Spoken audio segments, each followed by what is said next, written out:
Hi friends, ఈరోజైతే ఒక చిన్న టిప్ అయితే చెప్తాను మీకు. హ్యాండ్ కుట్టేశాక అంటే హ్యాండ్ బ్లౌజ్ మొత్తం మనం కుట్టేశాక ఒక హ్యాండ్ పొడవుగా ఒక హ్యాండ్ పొట్టిగా అయితే వస్తూ ఉంటుంది కదా చాలామందికి. అలా రాకుండా ఉండాలంటే మీరు సైడ్ జాయింట్ చేసే ముందు ఇలా ఒక హ్యాండ్ని తీసేసుకొని ఈ విధంగా ఫోల్డింగ్ అయితే వేసేసుకోండి, ఓకేనా. అంటే సైడ్ జాయింట్ చేయక ముందు. తర్వాత రెండో వైపు హ్యాండ్ కూడా తీసేసుకొని రెండు కరెక్ట్గా ఉన్నాయా లేదా ఒకసారి చెక్ చేయండి.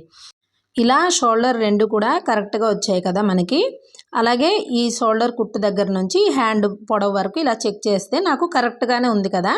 ఒకవేళ ఒక హ్యాండ్ పొట్టిగా ఒక హ్యాండ్ పొడవుగా వచ్చిందనుకోండి, ఆ పొడవుగా వచ్చే హ్యాండ్ వచ్చేసి ఇలా తీసేసుకోండి. తీసుకొని మీరు ఈ ఫస్ట్ నుంచి ఈ కుట్టు పైనే కుట్టు అయితే వేసుకోవాలి. హ్యాండ్కి మనం కుట్టు వేసి ఉంటాం కదా, ఇలా కుట్టు వేసుకోవాలి. తర్వాత వచ్చేసి ఇక్కడి నుంచి మనము ఎంత అయితే మనకి హ్యాండ్ పొడవు వచ్చిందో చూడండి, ఈ సెంటర్లో మార్కింగ్ వేస్తున్నాను కదా, ఇక్కడి నుంచి ఒక 2-3 ఇంచుల దాకా ఇలా మనకి ఒక 1/2 ఇంచ్ అంతా పట్టేసుకోవాలన్నమాట.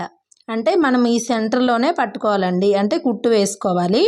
తర్వాత మళ్ళీ ఈ సెంటర్ నుంచి ఒక 2 ఇంచుల కిందకు వచ్చాక ఈ కుట్టులోనే కలిపేసుకోవాలన్నమాట. అంటే మనకి హ్యాండ్ కుట్టు వేసి ఉన్నాము కదా, దాంట్లోనే కలిపేసుకోవాలి. అర్థమవుతుంది కదా.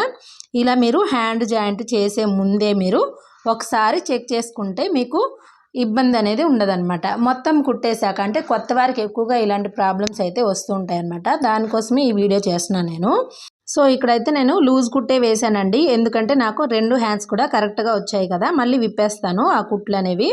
సో మీకు చూపించాలి, మీకు తెలియని వాళ్ళకి తెలియాలని ఈ వీడియో అయితే చేశాను. సో వీడియో నచ్చితే తప్పకుండా లైక్ చేయండి. అలాగే మీరు కొత్తవారు మా ఛానల్ చూస్తున్నారు అంటే సబ్స్క్రైబ్ కూడా చేసుకోండి, ఇలాంటి మరిన్ని వీడియోస్.